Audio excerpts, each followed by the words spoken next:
Hotel Mumbai.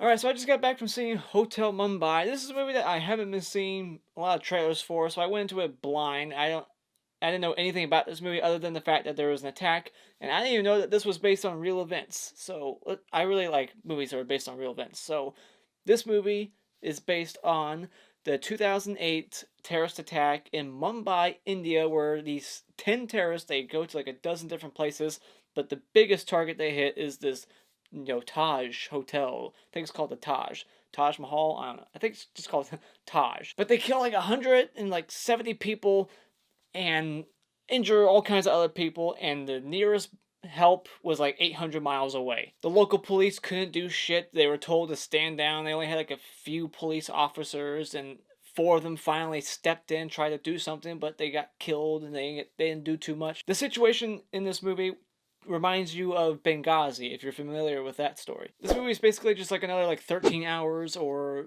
Patriots Day. So if you're a fan of those movies, this movie's pretty fun. It's very tense and it's very brutal. I really like true event movies. They always are very interesting, and especially if it's something that happened before you were born or when you weren't socially like aware of what was going on in the world. It was interesting to watch this and think that this actually happened. This is like India's 9/11. And this movie does not shy away from the violence. This is probably one of the most brutal movies since like Rambo. It's not like gory or anything, but the violence is realistic and it doesn't shy away. It shows you all kinds of carnage. So therefore it just feels realistic. All the violence is just up front. It's very emotional. You got husbands looking at wives as they get shot and babies crying, and you're like, holy shit, is the baby gonna die? There's a newborn baby in this movie that adds another layer to the suspense. Like, are they gonna kill the baby? You know they will if they find it. The mother has to like hold the baby's mouth shut for like a whole 2 minutes, just like smothering it, like shut the fuck up. There's great tension in this movie and it's shot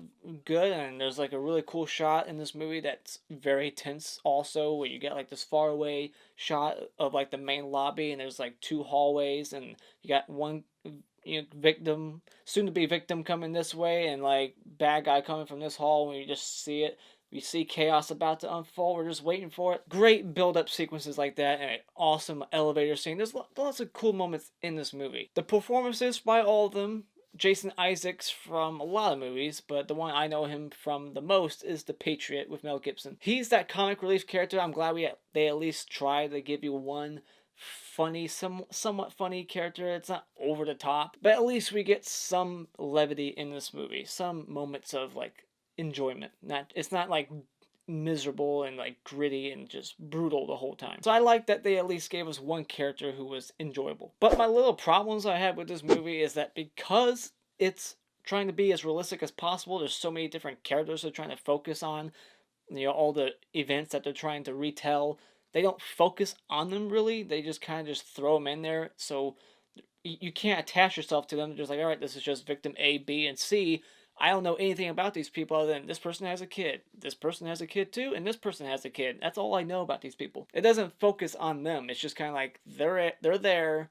You just need to care because they're humans. It's like, I do care if they die, or I want them to make it, but I just wish there was more character moments in this movie. It's just more like, all right, the action's starting immediately. Like as soon as the movie opens up, the terrorists are going into India and it just starts. And this movie only focuses on the hotel. It shows you one other site that they attacked. In real life, these terrorists, there's like 10 of them, and they attacked multiple sites. In this movie, it focuses on like 4 people attacking this main hotel. So there's all this other like carnage going on that we don't get to see. So this movie could have been more like action packed if they would have like showed you everything, but I guess they tried to condense it into just like a 2-hour movie just on the hotel alone, which also in real life I heard was like 60 hours or something.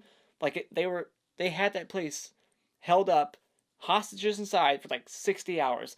This movie is like, it plays it out to be like one night or something. You do got one character, but a real person in real life who makes a really dumb decision, and you're just like, why did they do that? And I will say there's just weird comedic moments in this movie that aren't necessary. It's just like, oh, we need the audience to start laughing again. It's like, no, the tone of this movie should be serious throughout. But overall, I had a good time with this movie. It's very tense, it's very brutal. If you like based on true event movies, this is probably one that you should go see. So go out and see it. And when it comes out, the DVD and Blu-ray, I highly recommend that you go out and buy it. those are my thoughts on Hotel Mumbai. Have you seen this movie yet? Let me know what you thought about it in the comments below. If you liked this video at all, just hit this like button over here. And if you haven't subscribed yet, do so just by clicking on my cartoon face in about 5 seconds to see more awesome tacular content. And until next time, auf Wiedersehen.